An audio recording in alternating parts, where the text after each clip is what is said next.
So usually after 5 seasons, a show's not going to surprise you too much, but BoJack season 5 completely did. I love how the attention to detail you see in each scene, each backdrop. It could just be 4 people standing in line, but each person is going to look different. They're going to have their own unique style, and just the care and attention to detail, it so matches the care with which they handle all these sensitive issues that they tackle, and it's so different than other shows I've criticized. They seem to grab an issue, examine it in the most superficial way possible, and then just throw it away. Complete opposite with BoJack. Now we'll start with BoJack and his issues. At first it seemed like he was just smart, and he saw how unfair and cruel the universe was, and that gave him a lot of angst and drove him to drink. But then it became clear, no, he had specific things in his childhood. His parents didn't really love him, and that gave him this low sense of self-worth, that he never felt comfortable really opening himself up and really being honest with other people, so he couldn't have any real intimacy. Also, it gave him this craving for a kind of love that he never got at home, so he went out into the world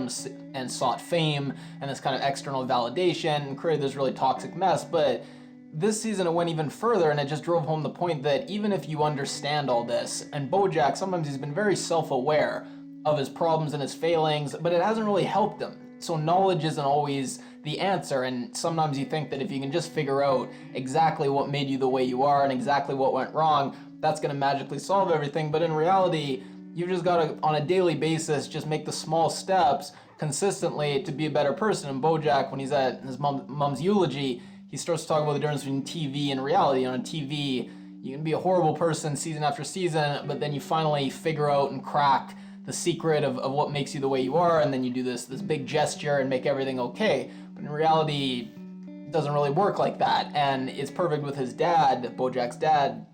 He had this dream that he would write this novel, and it would make everything okay. Although he missed the way he mistreated his son and his wife and mistreated everyone else in his life, but if he could just write that perfect novel, everything would be okay, and everything wouldn't be for nothing, and it would wipe out all the horrible things he's done. And with BoJack, I'm sure he wouldn't admit it, but probably he feels the same way, that if he could just have that hit show, or if he could just figure out exactly what makes him the way he is, then he would be able to solve everything. But in reality, BoJack's just got to do what you see him hopefully start to do this season, which is finally just start making the small decisions on a day-to-day basis that are going to slowly make him a good person. And a big part of it is forgiveness, even when the person doesn't deserve it. So BoJack, a big part of his problem, he's probably never forgiven his mother, never forgiven his dad, and sometimes it's just a cycle, and then he goes and does things to other people where now he needs their forgiveness, and take someone like Dianne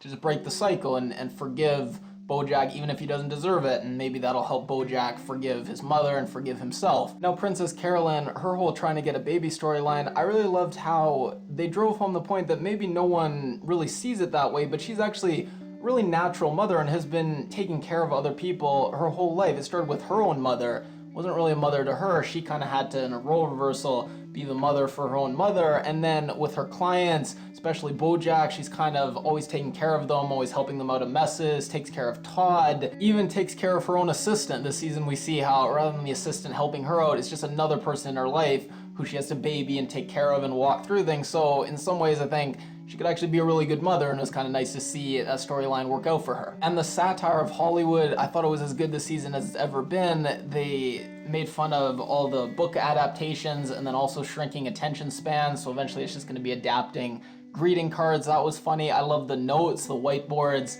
for the writer, and the writer, they could be making fun of any writer. It reminded me a bit of Zack Snyder. Just every note was like gritty, dark dream sequence, and eventually he just breaks down and says, everyone thinks I'm a genius, but I've no idea what I'm doing. I'm completely in over my head. That was really funny. And Mr. Peanut Butter, it was interesting how season 1 we had him getting engaged to someone, Dianne, who didn't really love him back. Now he's kind of on the other side. Now he's engaged to someone, he doesn't really love them. It's interesting to see how characters are kind of starting to grow, and as they grow, they end up in the same situation, except now they're on the other side of the table. Dianne continues to be just perpetual. She's probably one of the brightest people on the show, but she's always in the background. She's never, either just because of her bad luck or because she's not assertive enough, she's never really in the leadership role that she probably should be, but deep down she's a good, decent person. And then Todd, he was the only character who at first I didn't love his storylines. I didn't think he was integrating as well with the rest of the cast, but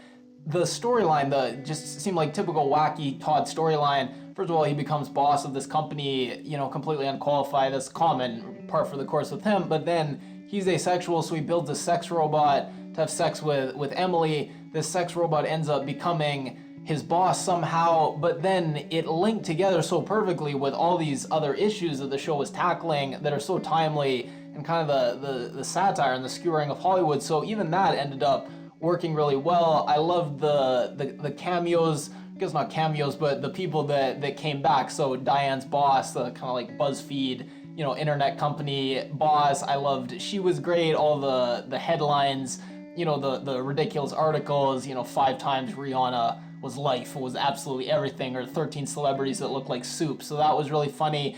Anya Spanakopita came back, Doctor Who came back, Meow Meow Fuzzy Face. And then we had Ryan Seacrest type. I loved he came back, and it was funny. He says, we're going to do a deep dive on this article that I haven't read. I just glanced at the headline. Also the Mario Lopez type to go along with the Ryan Seacrest type. Keith Olbermann was back with the, I forget the word, it's like chevron or something. It's the words that go along at the bottom. That was really funny. Another running gag they brought back I loved was Jessica Biel.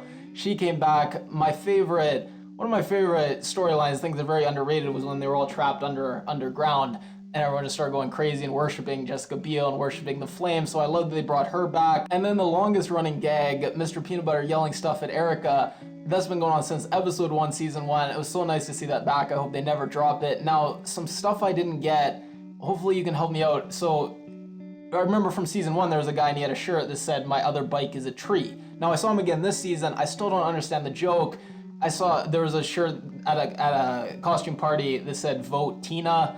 I didn't understand that. There was a joke that, what does the clam say to the crab at the underwater party? And it's, "Oh, fish." I don't understand that either. The greeting card, she turns it over and it says Stilton is the company, and they're trying to get rights to use the greeting card. I mentioned that for the movie. I don't understand that either. Then the barrel of window washers, that's the last thing I didn't understand. Some stuff I did understand that I thought was very funny. Bojack's his thinking fingers when Diane's trying to explain to him feminism or the media.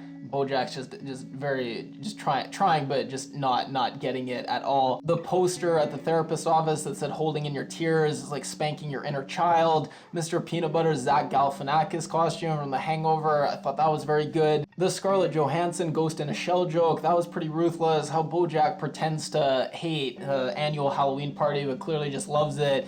At one point you see him and the coffee table, there's the repair from the last time he bumped into it. You see him just lurching towards the exact same spot where he broke it the last time. The joke that Lost is basically just Gilligan's Island with a smoke monster. A lot of the funny at the therapist's office where Bojack, he's doing the therapy, and Diane walks in and he's like, I'm emotionally naked. A lot of good stuff with the therapy office. Now, I'll stop there.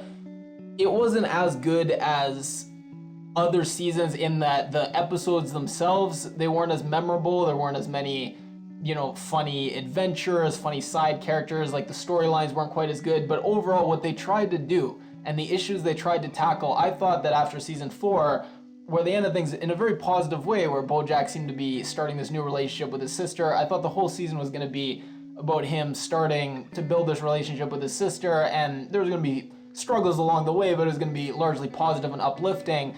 Not at all. They completely sidelined her as a character. They barely had any interactions with her and Bojack. The interactions they did have were not all fun and games, so they could have gone the easy way and just slowly, been on the upswing and had things go more positively, but they went the complete opposite. And in a lot of ways, this was as dark and as serious and as bleak things have been for all the characters. So the fact that they did that really tackled some issues that are pretty serious when they didn't have to. There was no need for them to do that, and they probably could have had a more fun season to watch if they took things in a different direction. I think it's really, really impressive, and like I say, show can surprise you. Even five seasons in, a show can really surprise you.